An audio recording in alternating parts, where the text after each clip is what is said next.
is exercise 11-5, and this is an example of calculating return on investment and residual income. Meiji Istan Corporation of Japan has two regional divisions with headquarters in Osaka and Yokohama. Selected data on the two divisions are below in millions of yen, denoted by the Y. I left the Y off, it's hard to put in Excel. For each division, compute the return on investment in terms of margin and turnover. When necessary, carry computations to the two decimal places. Assume that the company evaluates performance using residual income and that the minimum required rate of return for any division is 15%. Compute residual income for each division. Is Yokohama's greater amount of residual income an indication that it is better managed? Alright, so I'm going to put required rate of return on here. I'm going to add that because they gave that to us, 15% for any division. Alright, so the very first thing we're going to do is calculate ROI. So in order to calculate ROI, we must first calculate margin.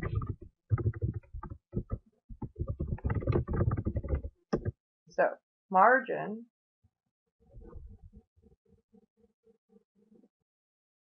is net operating income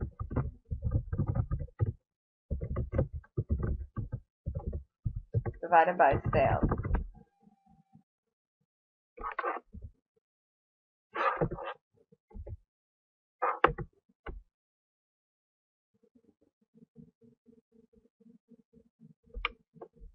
Divided by sales. I'm going to put this in a percentage and we'll expand that out. Alright. So this is the margin. Then we will calculate turnover,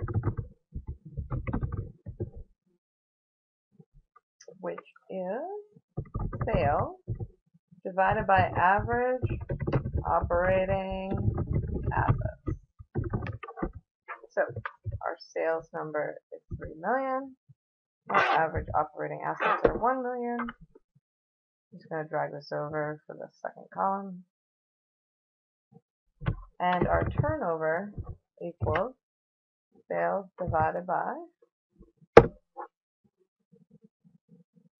So let me put the formula in here. It is sales divided by average operating assets. If I could spell. And calculate margin equals net operating income divided by sales.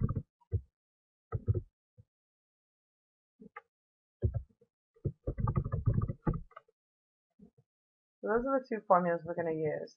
Then ROI equals margin times sales margin times turnover. So our margin, we calculated at 7% for this company, 8% for this division. And our turnover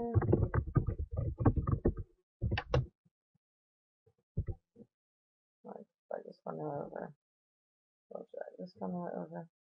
And our ROI for each of these is 7% times the 3. And I'm going to drag that formula over. Put those in terms of percent. So the ROI, return on investment, for Osaka is 21%. For Yokohama, it's 18%. Alright, now, 2, we need to calculate residual income.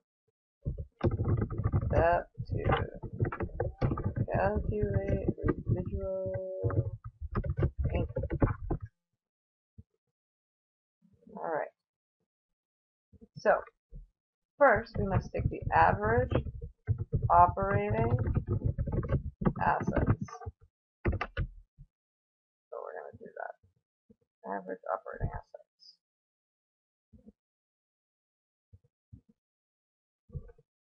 And I'm just going to copy the 2 links so we know who we're talking about. Alright. Then we take our net operating income. Okay, that was given up here.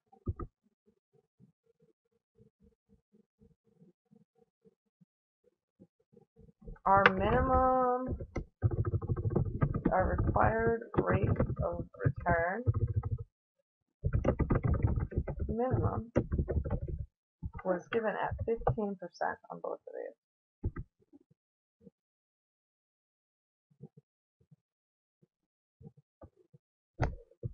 So, equals 15%. So this is our required rate of return equals 15%.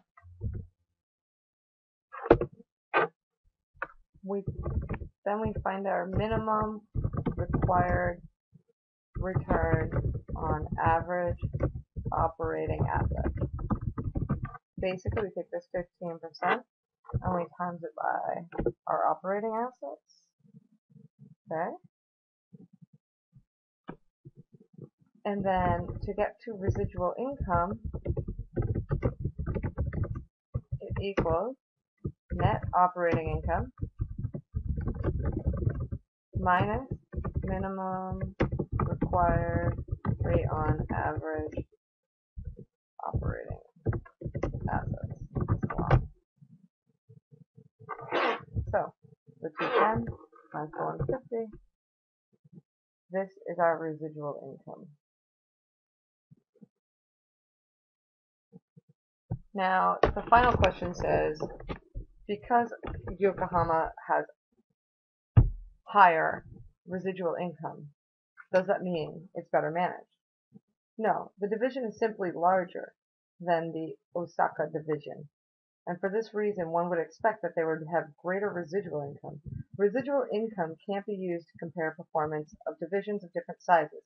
A larger division will almost always look better with residual income. In fact, in the case above, Yokohama division does not appear to be well managed as Osaka, because you must note that the ROI for Yokohama is 18% as calculated here, and it's 21% for the Osaka. So therefore, return on investment is higher from the smaller division. Now we're going to move on and do an example of a segmented income statement. So, problem 11-15, or exercise 11-15. Wingate Company is a wholesale distributor of videotapes and has been experiencing losses for some time, as shown by its most recent monthly contribution format income statement, which follows below. In an effort to isolate the problem, the president asked for income segmented by divisions. Prepare a contribution format income statement segmented by divisions as desired by the president. As a result of the study, the president believes that sales in the West Division could be increased by 20% if monthly advertising division were increased by $15,000. Would you recommend doing this? Show your calculations. Okay, so this was the given information from the problem. And here's their sales by division, variable expenses, and their traceable fixed expenses. So, first thing we're going to do is set up a contribution. Step 1, segmented contribution statement. Alright. So, we're going to do sales. And we're going to have a total column for the segmented, and then we will have an east, west, east, central, and west. These are divisions. I'm going to quickly make this look all pretty.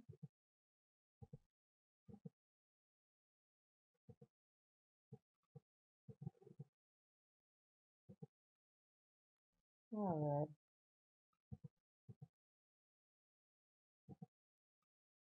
So, our sales. Our East Division sales were given, our Central, and our West. Now in the total column here, I'm just going to add up all of the divisions. Alright, now we have variable expenses.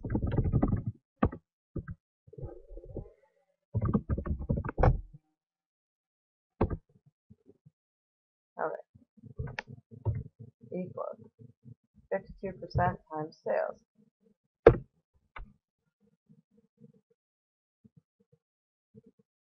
Now again, our totals should match the totals up top when we get total. Then we are going to go ahead and calculate the contribution margin per division. The total.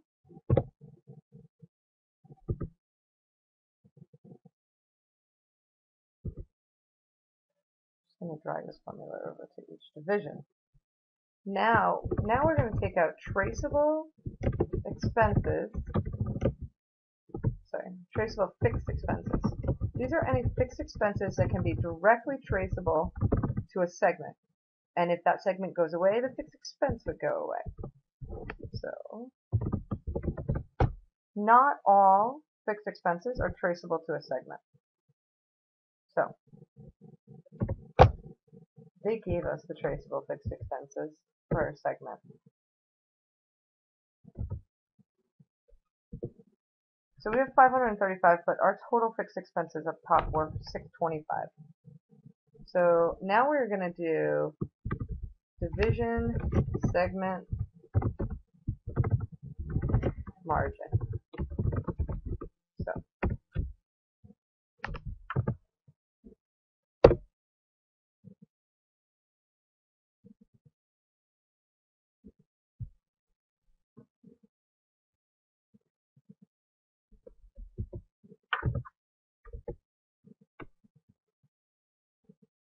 then we will take out common fixed expenses not traceable. This is any fixed expense like the CEO's salary or some other machinery that's used by each division. So we are going to take the total fixed expense, subtract traceable, and that should give us our common fixed expenses not traceable. And then we'll calculate net operating income.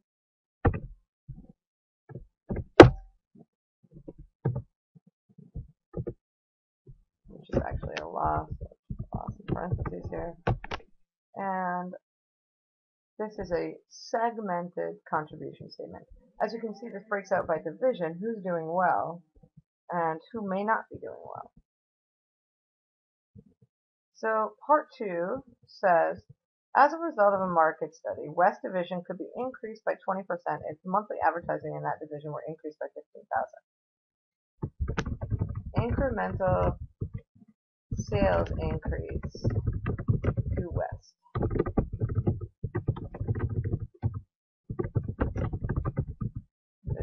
All right. Let me add one more.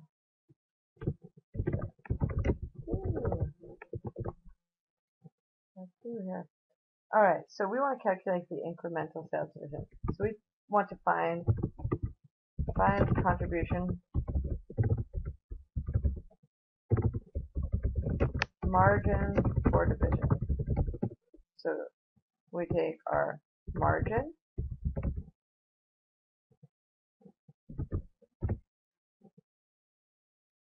then we take our sales,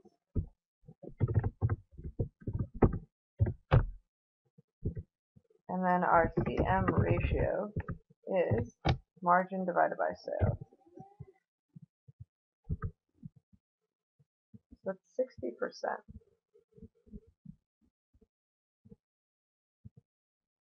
So calculate incremental increase of 20% in sales. So, so we have sales,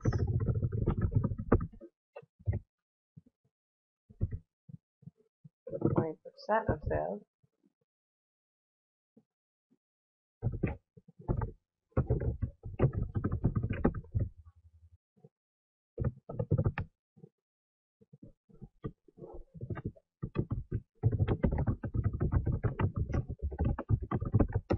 so our incremental increase would be $70,000, which is 20% of 350. Okay, so now we are going to take our incremental sales increase calculated here.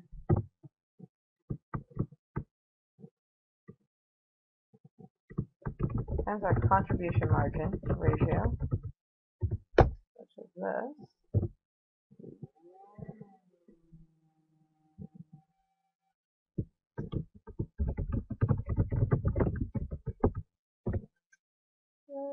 So our incremental contribution margin is 42,000 less increase in advertising, which was 15,000 given the problem.